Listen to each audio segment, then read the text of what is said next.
Olá, sejam bem-vindos a mais um Pink Talks, um canal destinado à saúde da mulher. Eu sou a doutora Rebeca Heinzen, médica ginecologista e mastologista, e hoje vou estar conduzindo um bate-papo muito legal sobre saúde óssea. Para isso, eu trouxe convidados muito especiais para a gente abordar esse tema com uma abordagem multidisciplinar. Então, eu tenho aqui comigo a doutora Luísa Zene, médica reumatologista pelo Hospital das Clínicas do Paraná, titulada na especialidade de reumatologia pela Sociedade Brasileira de Reumatologia, membro da diretoria executiva da Sociedade Catarinense de Reumatologia, gestão 2024 e 2025, e médica reumatologista do Hospital Universitário HU-UFSC. Seja bem-vinda, Luísa. Obrigada, muito feliz em estar aqui com vocês, com a Ju, com o Marcos, com a Rebeca, e vai ser um prazer a gente poder conversar hoje sobre a saúde óssea, que é um tema muito importante para a gente abordar no dia a dia. Aqui comigo hoje também está presente a Juliana D'Ambrosi. Ela é fisioterapeuta, especialista em cinesiologia e biomecânica na URGS, especialista em fisioterapia traumato-ortopédica COFITO, especialista em reabilitação do membro superior e mestre pela UFSC em ciências de reabilitação e também minha fisioterapeuta. Seja bem-vinda, Juliana. Obrigada, é um prazer imenso estar aqui. Sempre trabalho com os pacientes da doutora Luísa e que tem uma abordagem bem interdisciplinar, muito legal. A doutora Rebeca, que sempre pensa também na saúde global, né, dos pacientes dela, fundamental. E com o Marcos, que está lá na clínica todos os dias fazendo o nosso processo de transição da reabilitação para a atividade física, que tem sido, assim, um sucesso. Os pacientes vão para ele e depois nunca mais voltam para mim.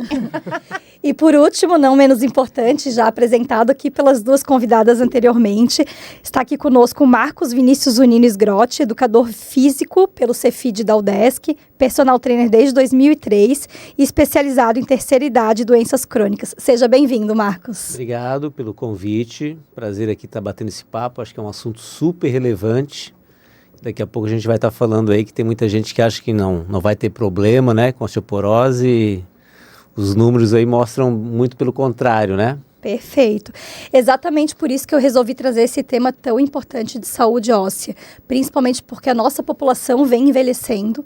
Muitas pessoas não valorizam essa perda de massa óssea, porque na grande maioria das vezes é uma perda assintomática, mas a gente sabe que vai prejudicar a qualidade de vida, a mobilidade, que é algo extremamente importante, e afeta principalmente nós, mulheres, e num período que causa já muitas mudanças nas nossas vidas, que é na menopausa.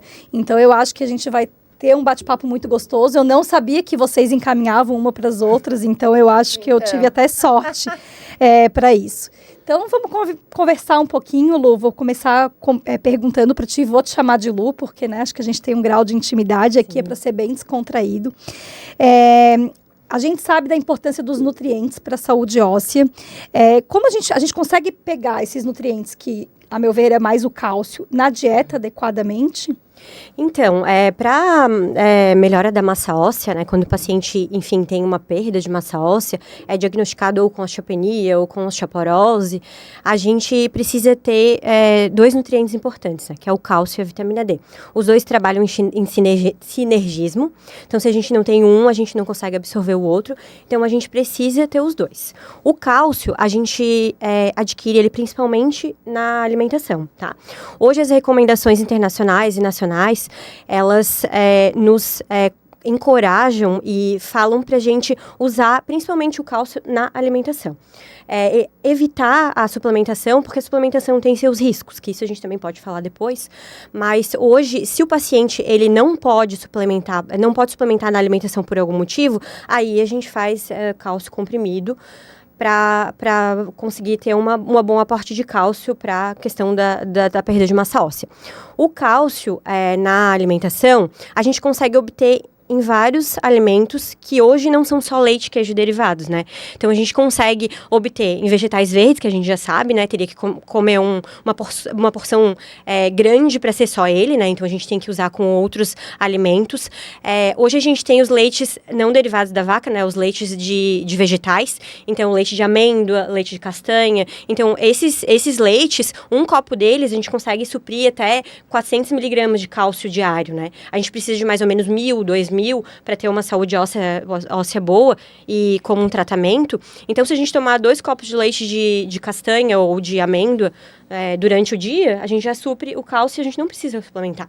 Foi ótimo tu ter falado desse leite, porque recentemente eu até perguntei para ti, a gente sabe que a gente tem muitas pacientes que têm intolerância à lactose ou fazem uma dieta restritiva aos laticínios, e é uma concepção errada que o cálcio está mais presente só no leite de vaca. Sim. Então tem essas outras alternativas como os leites vegetais. Eles são fortificados mesmo com cálcio, então por isso que eles têm essa quantidade de cálcio.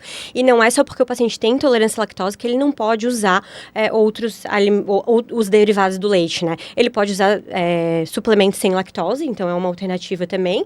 E outras coisas que não são derivadas, até leite de mussarela de búfala, leite de ovelha, então iogurte de ovelha. Então tem outras coisas que dá para usar em pacientes com intolerância à lactose e não precisa ser uma justificativa para ir para o comprimido. Então o que a gente precisa ingerir na dieta é aproximadamente 1.000 miligramas de cálcio. 1.000 miligramas de cálcio, não excedendo 2.000, é o que está escrito nas diretrizes, né, das várias diretrizes. Mas a gente não vai chegar a 2.000, é muito difícil a gente chegar a 2.000, é só se o paciente suplementa na alimentação e suplementa o comprimido. Eu acho que daí se passa, por isso essa orientação. Quanto que tu suplementa? Vamos contar na tua dieta. Pega a rotulagem do alimento, do que tu usa, e vê. Eu consumo isso tem essa quantidade de cálcio. Aí vai somando, e depois na próxima consulta ela vem, traz o inquérito alimentar dela, e a gente vai adaptando o que pode ser feito na alimentação e consegue retirar o comprimido. Se não é necessário o comprimido, a gente não usa. Então, até é super interessante tu trazer esses outros tipos de leite para nossa conversa, porque hoje a população de veganos, Isso. né? Veganos estritos. Nossa, é enorme, assim. Então, acho que dá realmente, né, uma...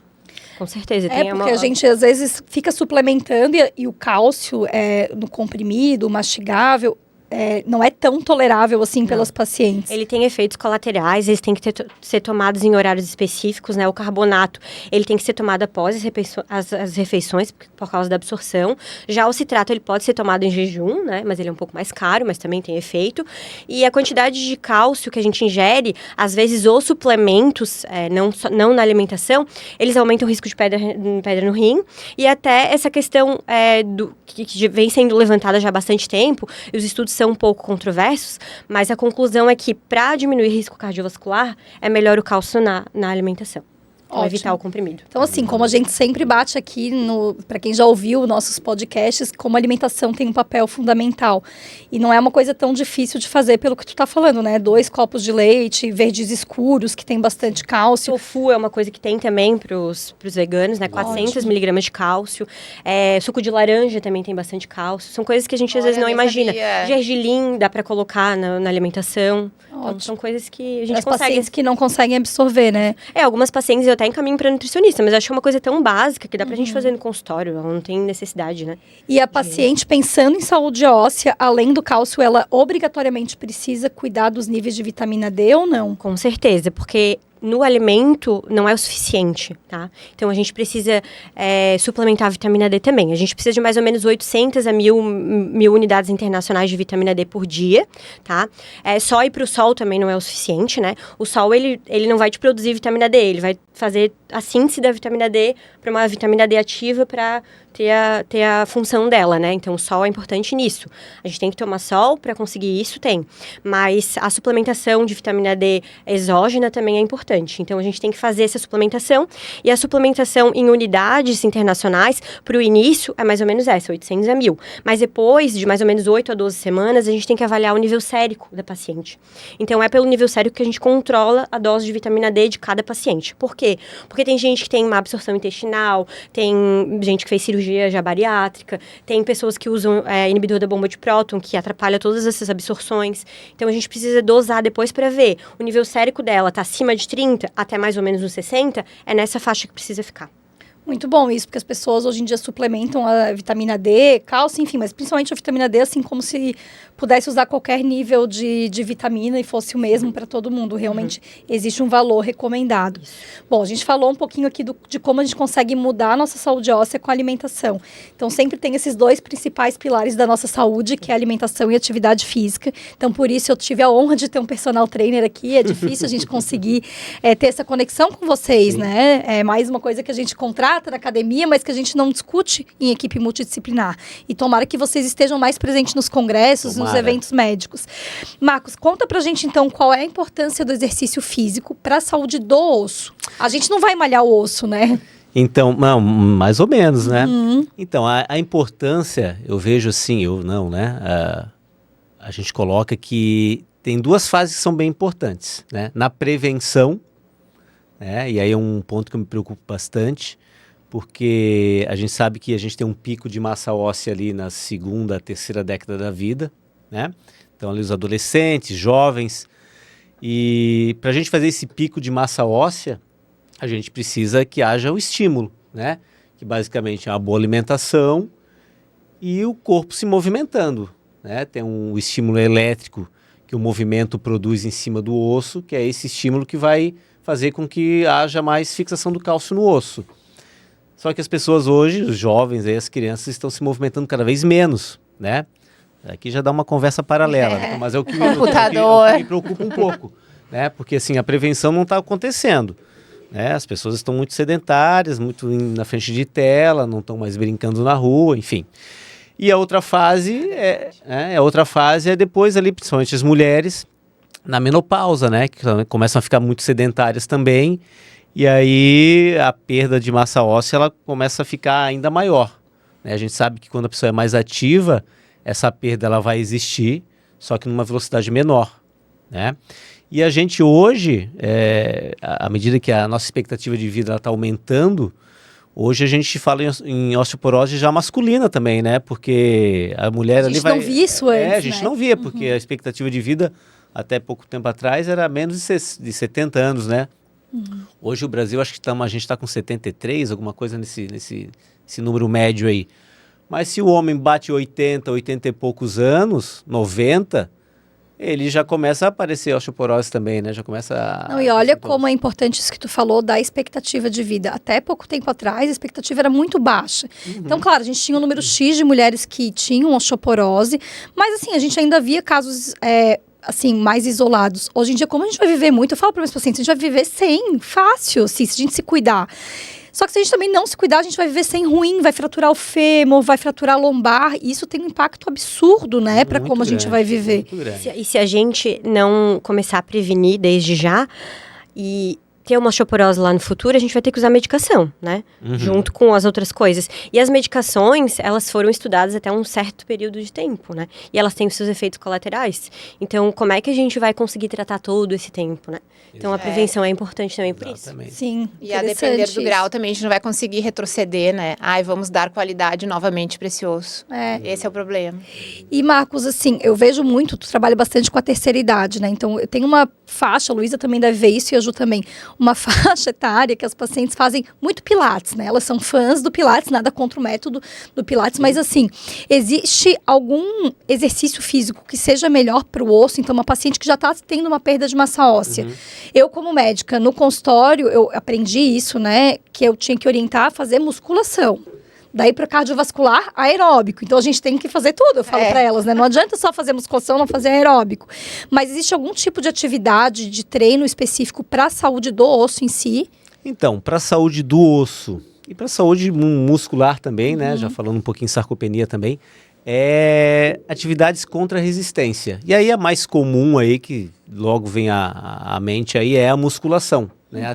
Atividades contra uma resistência. Então você fazer força, que no Pilates, né, pode fazer, né? O que acontece às vezes é que esse perfil de público, né, vai para o Pilates, porque daí vai fazer mais levinho, aí vai reclamar para o professor que está muito pesado, o professor acaba dando uma aliviada. E a gente sabe que tem uma grande diferença, tem algumas pesquisas já que mostraram isso, da diferença de qualidade óssea de pessoas aí de 60, 70 anos, que fazem atividade intensa, ou seja, treinam pesado. É claro que o pesado para mim é diferente do pesado para a senhora de 80 anos, mas para ela também vai ser pesado. Pessoas que treinam pesado, intenso, e pessoas que treinam com baixas cargas, elas têm uma diferença muito grande, mais de 50%. Então, qual é a atividade melhor? É uma atividade intensa. Pode ser um pilates mais pesado, pode ser uma hidroginástica feito com vontade, né? musculação, treinamento funcional. Ah, mas eu não vou dar treinamento funcional para uma senhora de 85 anos. Depende. Ela não precisa levantar um pneu. Mas às vezes pegar uma bola de 3 quilos e levantar aqui, para ela já vai ser intenso. Né? Então a gente vai adaptar a atividade de acordo com o cliente ali, o paciente. Mas sem dúvida nenhuma, atividades de força, tá? Porque elas é que vão promover um estímulo em cima do osso de tração, né? Fazer uma tração do tendão no osso, e isso é que vai promover a fixação do cálcio. E outra coisa que é super importante também é o impacto, né? Eu vejo muito, a pessoa tem osteoporose, então não pode fazer nada com impacto porque vai quebrar o osso. Mas é um problema, porque é preciso ter um pouco de impacto, né? Para promover também essa saúde óssea. Lógico, não vou botar a senhora de 80 anos com osteoporose para correr. Sim. Mas ela pode começar a ter um pouquinho de impacto, assim, sentada, batendo. Aliás, é um tipo de exercício que a gente usa, né? Tá com osteoporose num nível mais acentuado.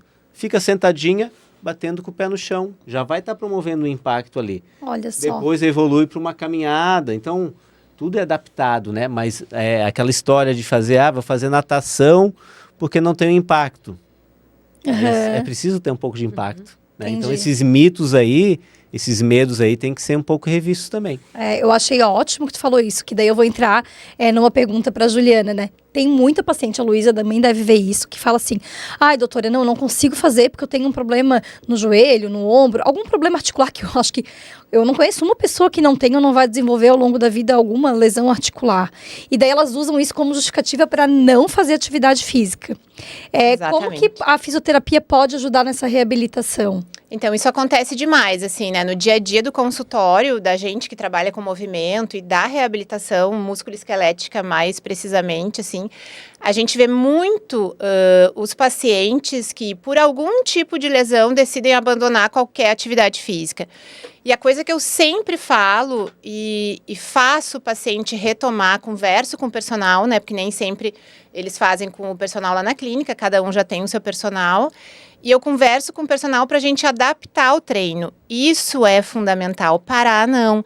Mas eu vejo que às vezes eu sou um pouco solitária nessa luta, sabe? Eu vejo alguns profissionais da saúde colocarem como sendo proibitivo para os pacientes, né? Pedem para os pacientes, não, agora que tu tá com essa lesão, agora que tu tá com essa lesão de ombro, vamos parar com a tua atividade física, né? Pode fazer uma caminhadinha. Então, os últimos estudos mostram que caminhada não favorece a saúde óssea, né? E também não previne sarcopenia. Então, a gente precisa da atividade com carga, atividade que tenha algum tipo de impacto. E isso acontece demais, realmente, dos pacientes serem tirados lá da sua atividade física. A fisioterapia vai entrar nesses casos quando o paciente tem dor, né? E a dor músculo-esquelética, gente, ela vai aparecer, né? Ela faz parte do envelhecimento, ela faz parte, assim como a gente faz uma ruga na pele, né? Pela deficiência de colágeno que a gente vai tendo ao longo dos anos, o nosso tendão também vai ter. Só que a ruga do tendão é uma rupturazinha parcial, né? Que talvez por algum desequilíbrio, uma sobrecarga vai gerar dor. Então isso é sinal de envelhecimento, né? E não vamos levar o envelhecimento como sendo uma palavra ruim. Todo mundo vai envelhecer, né? Então os tecidos, eles vão passar por isso e eles precisam sofrer algum tipo de adaptação quando estiverem sintomáticos, né? Quando o paciente tem dor. Eu tenho dor no meu joelho, então o que a gente vai fazer? A gente vai tratar na fisioterapia, o senhor vai manter o seu personal e a gente vai adaptar o seu treino, né? Tem alguns exercícios que o senhor vai sentir um pouco mais de dor, então a gente vai adaptar, vai evitar, até que o senhor esteja em condição de novo. E hoje a gente tem tanto recurso, né? Tanto na reabilitação quanto na medicina, para que a gente torne menos sofrível para o paciente essas alterações articulares. Então, os recursos estão aí, né? É só a gente ir atrás e realmente não parar. Parar totalmente a atividade física não é o mais indicado realmente. Assim. Eu vejo muito essa parada por alguma lesão, que aquilo que tu falou vai ter em algum momento. A gente que é jovem já teve, né, em alguns momentos. Exatamente. Às vezes, o meu foi um ajuste que a gente fez no computador, melhorou um monte a minha dor nos ombros, enfim. E muitas pessoas vêm assim, eu pergunto no consultório, tá fazendo atividade física? Ai, doutora, eu não tô, mas eu tô fazendo fisioterapia 2 vezes na semana. Essa é a resposta que elas me dão. É verdade. Existe essa substituição, eu posso falar, não, então tá, então ela tá fazendo porque ela tá fazendo algum exercício com essas articulações, ou não. Eu não posso considerar isso como atividade física. Gente, de jeito nenhum, né? A fisioterapia, ela vai fazer parte de um momento da vida do paciente ou do atleta em que ele está em reabilitação, né? Ele não vai estar buscando performance ainda, ele não vai estar procurando grandes aumentos de força naquele momento, né? A gente vai estar tratando de uma patologia que está acontecendo naquele momento que está tornando ele sintomático. Então, a fisioterapia não vai substituir a atividade física, tá? É fundamental que isso seja dito, porque nem sempre na fisioterapia, numa sessão, a gente vai fazer alguns exercícios em carga submáxima ou máxima, dentro de um patamar que o paciente precise para gerar uma força muscular, para que isso se torne uma prevenção ou um tratamento relacionado à saúde óssea dele, né? Então, não, assim, não pode ser substituta da atividade física de jeito nenhum, né? A gente não vai chegar no mesmo nível de performance ou de frequência cardíaca,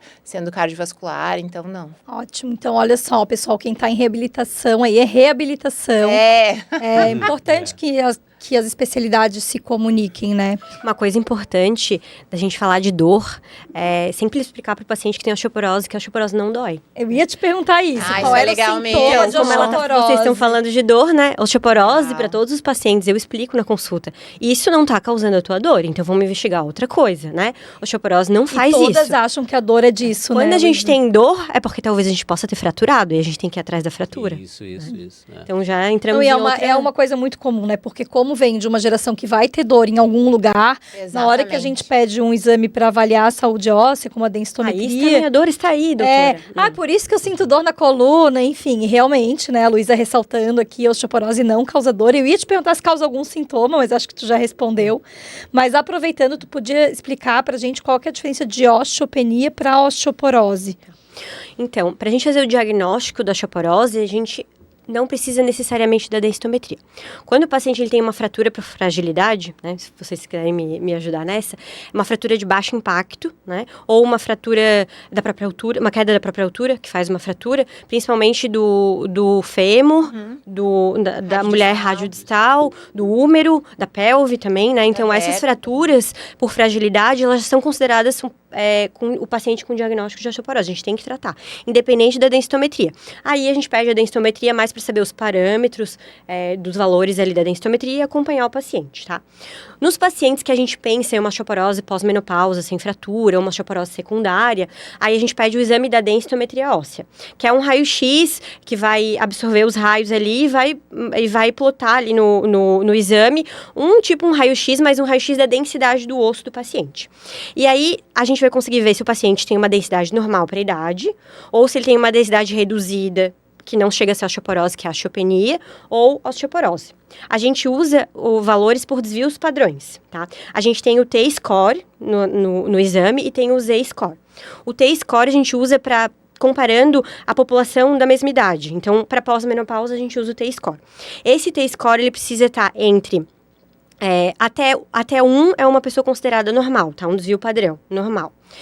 Entre um desvio padrão de 1 a 2,5 é osteopenia, tá? E um desvio padrão maior que 2,5 é considerado osteoporose. Tá? Eu gosto sempre de fazer uma analogia para paciente, que é tipo a curva de crescimento da infância, né? Sim. A gente vai naqueles gráficozinhos, existe um padrão de normalidade, sim, que a gente vai perder osso, né? Natural que a gente perca até 5% ao ano, sim. Por isso que a gente encolhe também, né? Sim.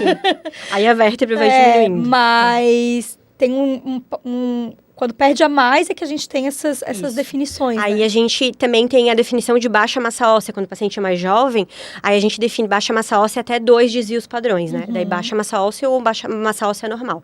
Mas isso é para quem não é pós-menopausado, né? Então isso é para... Essas definições vêm muito para as pessoas que estão na menopausa, né? Isso. A osteopenia e a osteoporose, sim. Até mais ou menos 50 anos, a gente usa mais baixa massa óssea, né? Que o paciente não pode não ter entrado na menopausa ainda, né? Então, ou para osteoporose secundária.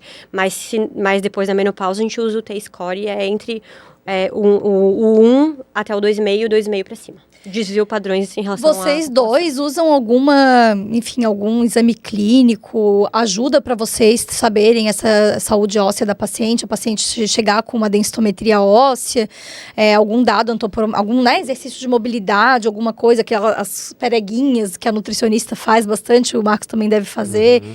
Isso auxilia vocês, assim, no diagnóstico? Eu costumo fazer, meus clientes, a gente faz a bioimpedância, né? A bioimpedância dá um valor ali de massa magra, massa gorda e dá uma massa óssea também. O que limita um pouco, ela tem que ser muito bem feita, né? O preparo, a questão da alimentação, tal. O equipamento também tem que estar bem calibrado, né? A gente também tem a antropometria, que a gente também consegue estimar, né? Tudo é estimativa, né? O padrão ouro mesmo seria a gente ter a densitometria óssea. E com isso em mãos, aí a gente consegue, primeiramente, ter alguns cuidados, né? Se chega alguma pessoa que tem algum ponto ali no fêmur, já tem sinais de osteoporose no fêmur. Logicamente que a gente já vai ter um cuidado para evitar um impacto exagerado, né? Tem que ter um pouquinho de impacto, né? Um impacto exagerado. Tem que ver a questão de queixa de dor, né? Da pessoa, o osso não dói, mas provavelmente como ela está muito parada, o músculo está muito fraco, né? Ela não tem coordenação motora para fazer algum movimento, então tem que fazer toda uma adaptação, né? E a partir daí a gente vai vendo a evolução, né? A gente vai quantificando as cargas que a gente vai usando, ver o que ele vai conseguindo fazer, né? Mas com certeza a gente vai tendo esse exame em mãos aí, a gente consegue até selecionar alguns exercícios, né? Apareceu uma fragilidade, né? O osso está mais poroso aqui no rádio.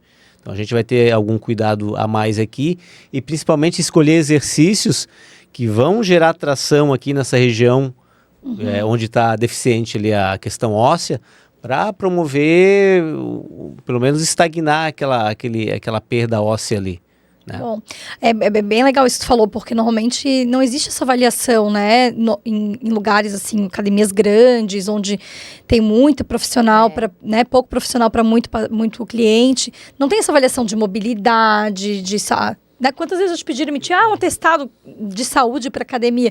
Eu recentemente me matriculei numa academia maior, assim, eu achei tão legal, porque eles fizeram um teste de mobilidade para saber se eu não tinha nenhum problema articular e poder ajustar o treino.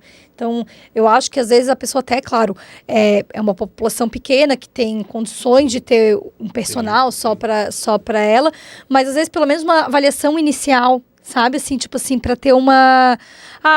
paciente tem uma deficiência aqui, cuidar com isso, porque realmente as pessoas são meio que largadas, né? E cada um faz atividade física do jeito que acha que Hoje está acontecendo bastante, lógico, como tu falaste, contratar um personal ali para acompanhar os treinos diariamente para exceção aí da população.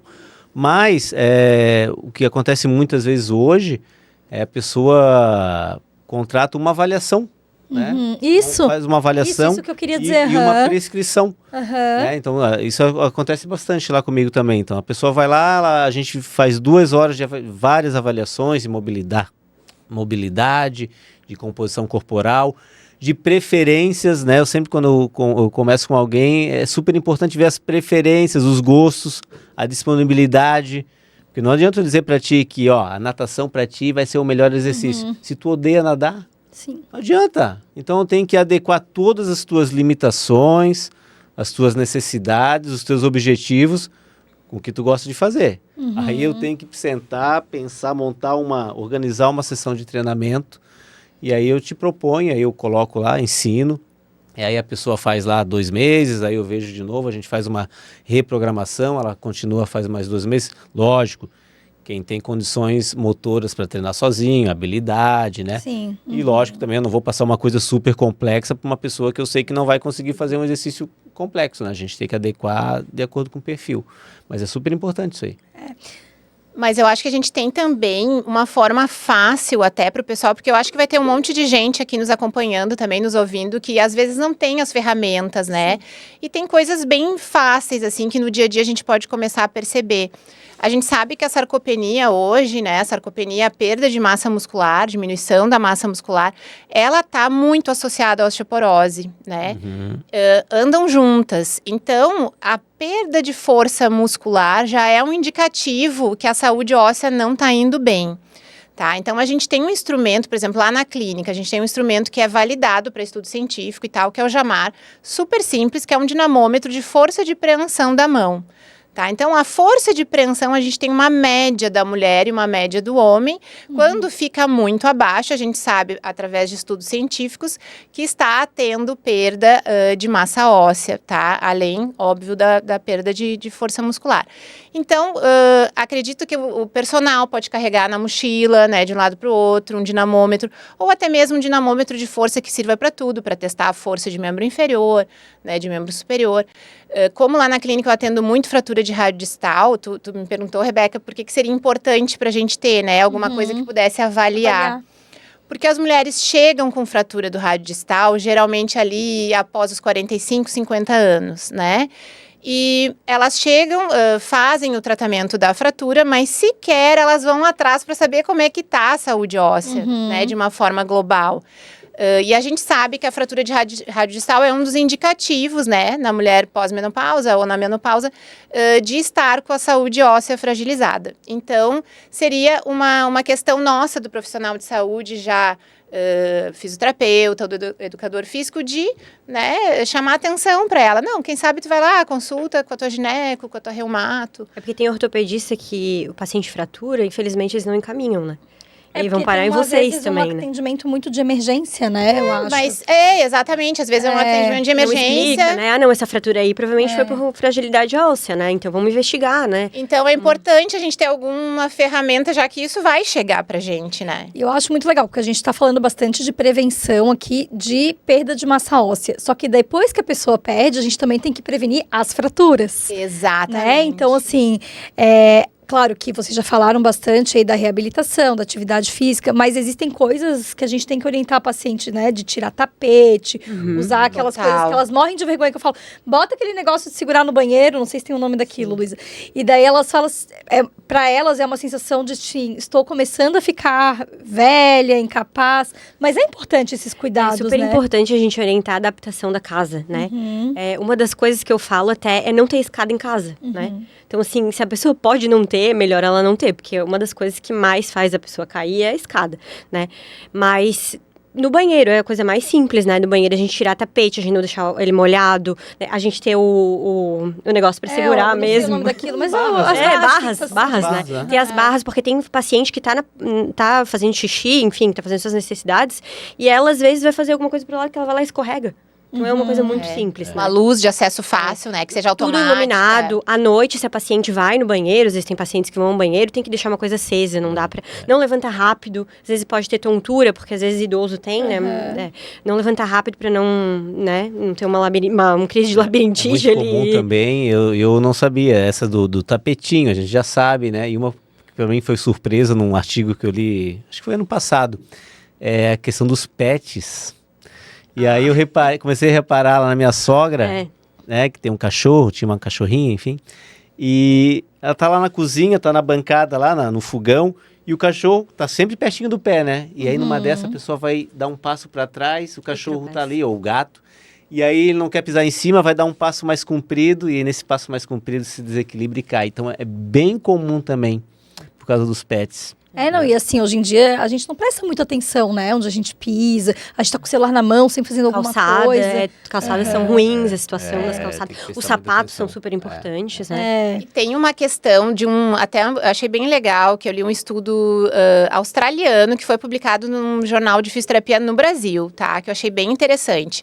Que fala, claro que a gente sabe do efeito sistêmico da atividade física para a saúde óssea, mas que fala também, e eles estudaram um grande grupo de mulheres pós-menopausa, que exercícios específicos daqueles locais que a gente sabe onde a incidência de fratura é maior, tipo coluna vertebral. Então, eles começaram a fazer alguns exercícios na academia que exigiam dos paravertebrais, fazendo força para extensão de coluna, com carga, e viram uma diminuição da incidência de fraturas nessa faixa etária.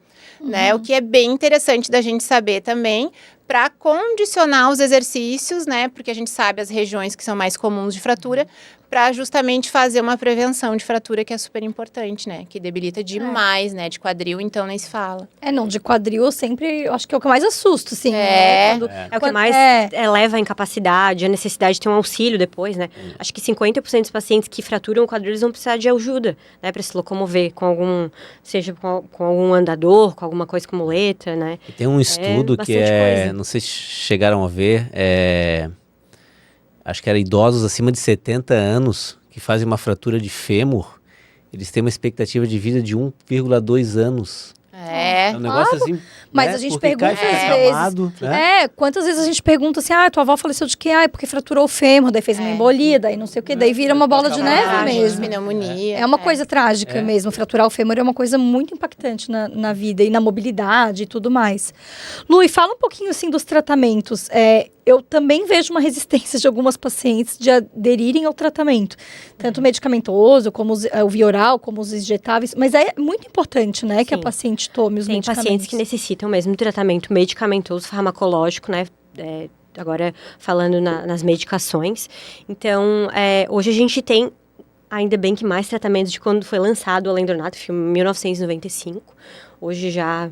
Esses anos todos, depois a gente tem outras opções, porque a gente tinha só os bifosfonatos anteriormente, né? A gente só tratava com aquilo e aí passava daqueles 10 anos e o que a gente vai fazer? Vai tirar, vai continuar, daí fratura típica, osteonecrose de mandíbula, todos aqueles efeitos, né? Mas hoje a gente tem, claro que eles ainda são de primeira linha por causa do custo, né? Mais acessíveis também. Então, os bifosfonatos, que eles são os antirreabsortivos, né? Alendronato, risendronato e ácido zolendrônico, que é o endovenoso, que a gente mais usa. São esses 3. Aí a gente tem também que veio depois o denosumab, que também é um antirreabsortivo, mas ele é um anticorpo monoclonal, que inibe o RANK com RANK ligante e inibe a reabsorção óssea, né? Então a gente tem esse também, que ele é subcutâneo. Ele não chega a ser primeira linha por causa do custo e também porque quando a gente inicia o denosumab, a gente não pode parar. Porque senão a gente tem uma queda de massa óssea mais acentuada. Falando assim para o público leigo, né? Muitas pacientes, elas tomam a injeção, que é o denosumab, e acabam parando, porque, enfim, é um medicamento caro, daí esquece, daí pandemia, muitas pacientes pararam de tratar e faz rebote. Faz. Né? As pacientes só parar, eles escrevem assim, tá bem escrito assim, ó. 1 mês de atraso do denosumab, ele já pode ser significativo para começo de perda de massa óssea. Então, às vezes, as pacientes mesmo que estão usando, eu esqueci de fazer a injeção, porque ela é de 6 meses, né? Foi 2 meses, já é ruim para o osso, né? Então, eu acho que quem usa denosumab, ou quem está indicado a usar, tem que ser bem orientado em relação a isso, a essa perda no pós, né? E se o paciente, assim, ele, quis fazer no início e aí depois quer trocar para alguma outra coisa, aí a gente faz a migração. A gente às vezes até começa antes um alendronato e depois vai suspendendo o denosumab. Mas a gente não pode tirar. Mas vamos explicar para o público leigo, assim, esses medicamentos, eles fazem com que o osso absorva melhor o cálcio e se remodele melhor. Tenta explicar para quem está nos ouvindo. É antirreabsortivo, eles vão inibir eles vão lá na célula, no osteoclasto, e vão inibir o osteoclasto a fazer a perda de massa óssea. É assim mais ou menos que eles funcionam. Por isso que é importante usar, né? É importante usar. E agora tem outros que são de remodelação. Isso. Então, a gente tem o denosumab, então, essa é a segunda linha, né? Para pacientes com alto risco de fratura, o que significa pacientes com alto risco de fratura? Pacientes com um desvio de menos 2,5 mais uma fratura, tá? Pacientes com menos 3 só na densitometria óssea já é considerado alto risco. E pacientes com múltiplas fraturas, independente do valor da densitometria. Esses pacientes, eles estão indicados a direto para terapia anabólica, a não ser que tenha uma contraindicação. O que é a terapia anabólica? São medicamentos que vão formar osso, né? Eles não vão inibir a não formação do osso, né? Eles vão formar esse osso. Então, eles vão fazer tu ganhar massa óssea em 1, 2 anos, que é muito mais rápido do que tu conseguiria em 5 anos de um alendronato, um ácido zolendrônico. Tá? Mas eles têm, claro, suas contraindicações, então tem alguns pacientes que não podem usar, até pacientes com câncer, né, que tem câncer, então a gente não usa nesses pacientes. Alguns pacientes que têm risco cardiovascular aumentado, o romosozumab, que é um anabólico, a gente não pode usar. Mas, quando a gente tem uma paciente que se encaixa no tratamento, é o de primeira linha. Tá? O problema maior desses remédios é o acesso, tá? Eles até estão entrando no SUS agora, a Conitec aprovou tudo, na Unimed já tem, mas tem um acesso em relação à idade também, né? Na verdade, até o diagnóstico no sistema público é um pouco mais deficitário, com certeza. Uma né? densitometria, às vezes, tu demora quase um ano para fazer um exame simples. Um exame que é um raio-x, né? Sim. Assim, um exame teoricamente barato. Agora, se eu acompanho mais os pacientes do HU, a gente pede a densitometria já um ano antes para próximo ano, porque senão a gente não consegue fazer esse acompanhamento. E quem que tem que fazer densitometria? Todo mundo? Pra gente resumir a indicação da densitometria, né? É para mulheres acima de 65 anos, todas, tá? Para as mulheres pós-menopausa, geralmente com um fator de risco. Um fator de risco é caucasiano, então a maioria das mulheres pós-menopausa já vai fazer densitometria. E aí outros fatores de risco, tabagismo, alcoolismo, uso de medicações que induzem a perda de massa óssea, corticóide, anticonvulsivante. Então essas pacientes muito magras, né? Então, pessoas que têm problema de absorção. Absorção, com certeza. Pacientes que fizeram bariátrica, doença celíaca, é bem importante. Quase todo mundo, né? Hoje em dia é quase todo mundo, né? O Marcos tinha falado que aumentou muito a incidência de osteoporose nos homens também, né? Também. E o homem tem uma indicação de fazer como rastreamento? Assim? Sim, o homem acima de 70 anos ou uma suspeita de osteoporose secundária, às vezes deficiência de hipoandrogenismo, né? Deficiência de testosterona. Aí se faz antes, né? A gente vê muito, né? Meu público é basicamente feminino, mas a gente vê muitas mulheres. Ou também, claro, o homem pode ter uma causa secundária. Um homem que usa um antirretroviral, um anticonvulsivante, o próprio corticóide, a gente tem muito, né? Então, aí faz antes da densitometria. Então, olha só, procurem aí os médicos de vocês, conversem a respeito se está na hora ou não de fazer, porque eu acho que a gente sabendo, a gente consegue, às vezes dá uma assustada, né? Daí vai a pessoa que está lá sedentária, fica lá mais animada a fazer. Muitas pacientes que eu já tive com osteopenia começam a treinar certinho. Recupera. Na próxima densitometria óssea, ela tem a massa óssea normal. Eu acho a gente incrível. incentivar a pessoa que vai ter uma reversão, né? A gente vai conseguir recuperar. Eu acho isso incrível, assim, porque daí ela é visível, né, para paciente. Então, quando a gente consegue mostrar que o que ela tá mudando de atitude no seu estilo de vida, a gente mostra num exame, a gente mostra numa medida, porque a gente foca muito, mulher foca muito na balança e no espelho, né, mas na verdade a balança às vezes nem muda, mas a gente consegue mudar essas coisas que vão afetar a saúde posteriormente. E geralmente a densitometria a gente pede, depois mais ou menos 1 a 2 anos para acompanhar o tratamento, e depois se está estável, até a gente pode passar até 5 anos, porque a gente geralmente não vai parar essas medicações, né? Só se ela, nesse meio tempo, tem uma fratura nova e a gente tem que rever tudo, né? Que daí não está funcionando. Bom, tem algumas perguntas que eu tinha designado para ti que você já falou, que é do impacto, porque realmente a gente escuta muito isso, né? Que o impacto não pode fazer porque vai fraturar, e eu acho que a gente já conversou sobre isso. Tem alguma forma, assim, de nós, profissionais, né, que não somos da área de atividade física, como que a gente faz para incentivar, assim, como que eu faço, assim, realmente a pessoa entender que ela precisa se mexer?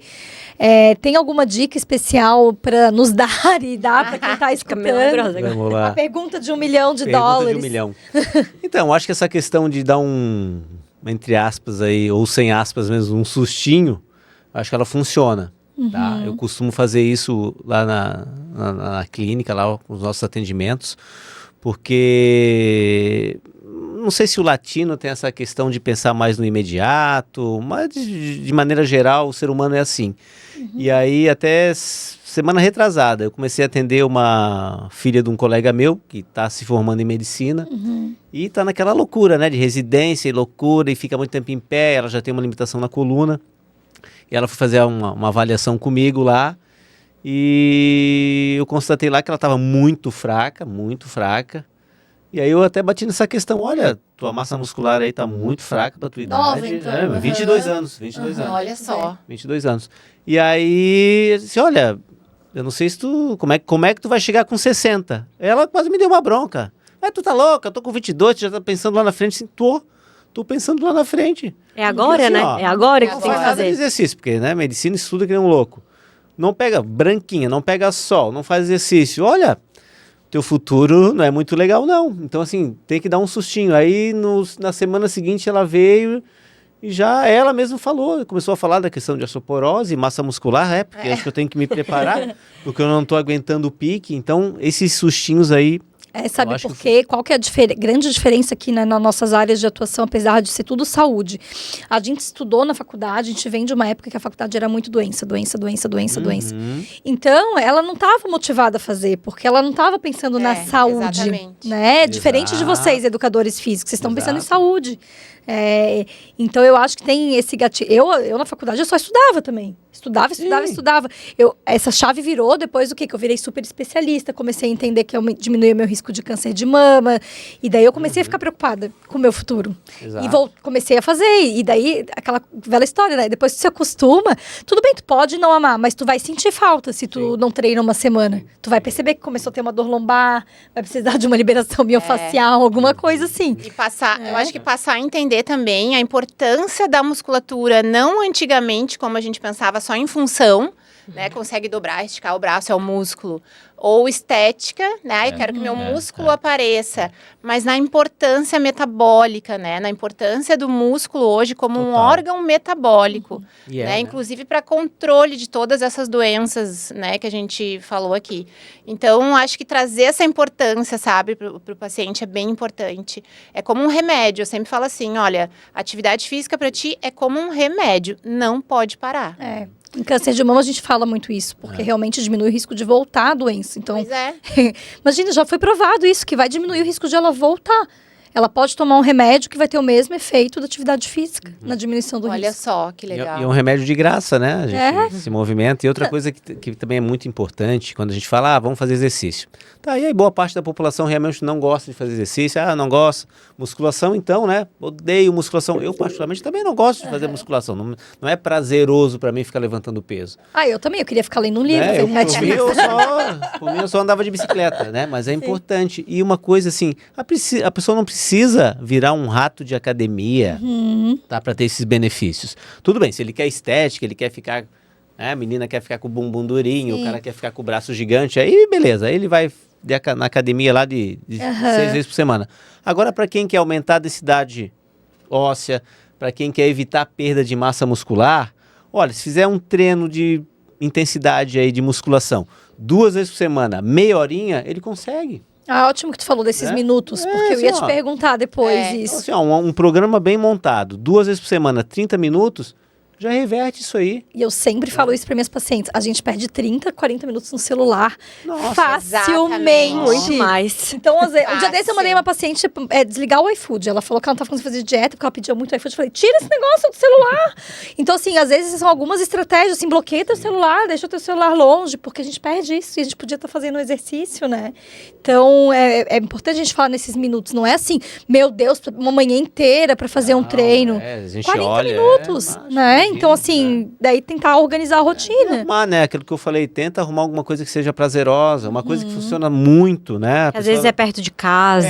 Tem que arrumar a rotina. Não adianta que o cara vai arrumar uma academia que é 10 quilômetros longe da casa. Não, arruma perto da sua casa. E outra coisa que funciona muito é tu arrumar uma companhia. Interessante. Então, assim, se é um casal que os dois gostam de fazer exercício, é mais fácil.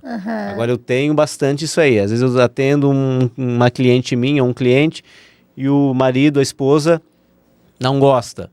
E aí chega final de semana, e aí deu a caminhadinha, não deu, porque o meu marido me convidou para ver uma sériezinha, parece que boicota, sabe? Sim. Então, assim... Ia sair para comer, foi correr, foi comer uma pizza. Então, assim, se o marido não gosta, ou a esposa não gosta, arruma um amigo, combina com outra pessoa, porque essa questão de combinar, tá? De tu gerar um compromisso, funciona muito, né? Eu me proponho, amanhã eu vou levantar às 7 da manhã, vou dar uma caminhada. Aí chega amanhã, tá um vento frio, não vou.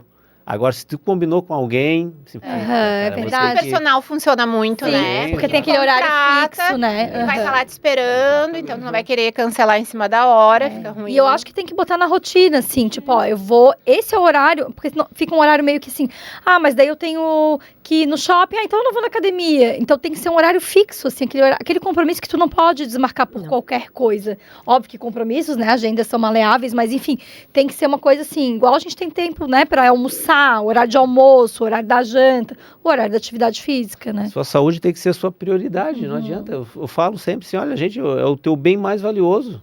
Tem cara que cuida do carro aí e não cuida da saúde. É verdade. Né? Fica lavando o carro sábado de manhã o dia inteiro e não gasta 30 minutos cuidando do corpo. né? Bom, a gente já está quase chegando no fim, mas a gente tem que falar um pouquinho da menopausa, né, Lu? A gente sabe que a terapia de reposição hormonal, ela ajuda, sim, a melhora da saúde óssea, mas ela não é uma indicação para isso, né? Então, muitas pacientes às vezes falam, mas então eu vou ter que usar hormônio porque eu estou perdendo osso. Óbvio que ajuda a pessoa que usa, mas eu preciso prescrever uma terapia de reposição hormonal para a mulher que tem osteoporose ou não? Não, muito pelo contrário. Então, a terapia de reposição hormonal, ela tá na lista de tratamento, mas ela vai se encaixar naquelas pacientes que precisam de terapia de reposição hormonal. Aí, se o ginecologista, ele vai avaliar a paciente e vai dizer que ela vai usar terapia de reposição hormonal, aí o reumatologista ou endócrino, enfim, vão ver se ela vai precisar de outras medicações, que vai ser só a terapia de reposição hormonal, para fazer o tratamento da osteoporose. Isso é bem importante, principalmente nas mulheres que entram muito cedo, né? Sim, e a gente não vai dizer qual é a contraindicação, quem vai avaliar são vocês, né? Não é a gente que vai prescrever a terapia de reposição hormonal. Gente, estamos chegando no fim, passa rápido, né? Muito rápido, nossa. Eu queria, então, assim, não sei se todo mundo aqui tem rede social, mas eu queria, Ju, que tu falasse o teu @, se tu souber de cor, no teu Instagram. O meu é julianadambrose.membrosuperior. Vai ser um prazer receber todo mundo lá. Sigam lá, escrevam as dúvidas quando ela abrir caixinha de perguntas, enfim. Isso. Marcos, tu tem Instagram também? Tem, o Instagram é Marcos Inícios Personal. Tá, Marcos com U, né? Eu escrevi com O. E Lu, o teu? ZN Reumatologia, da clínica.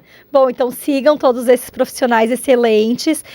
Vai estar disponível esse bate-papo no YouTube, no Spotify, nas nossas redes sociais. E qualquer dúvida, não hesitem em escrever, que a gente manda para esses grandes profissionais responderem. Muito, muito obrigada por estarem aqui. Eu que agradeço. Acho que daria para conversar mais uma hora. Parte 2. Fácil, parte 2. Parte 2, excelente Eu tenho que começar a fazer parte 2 de várias coisas que eu tenho assim, conversado, porque é tão gostoso conversar sobre saúde, né? E ter essa reunião multidisciplinar. Muito obrigada. Excelente, tão importante, né? Então tá, gente. Obrigada. Muito obrigada. Obrigada a todo mundo. Espero que tenham aproveitado, né? Que repassem para os outros familiares, para os amigos, e a gente consiga ajudar vocês em alguma coisa, né? Um incentivo. Isso, muito bom. Quem tiver aí um amigo, uma amiga que está desmotivada, que tem dúvidas de saúde óssea, de osteoporose, manda, curte, compartilha aqui o link. Marcos e Ju, obrigada. Obrigada. Obrigado também. Então tá, gente. Vejo vocês então no nosso próximo Pink Talks.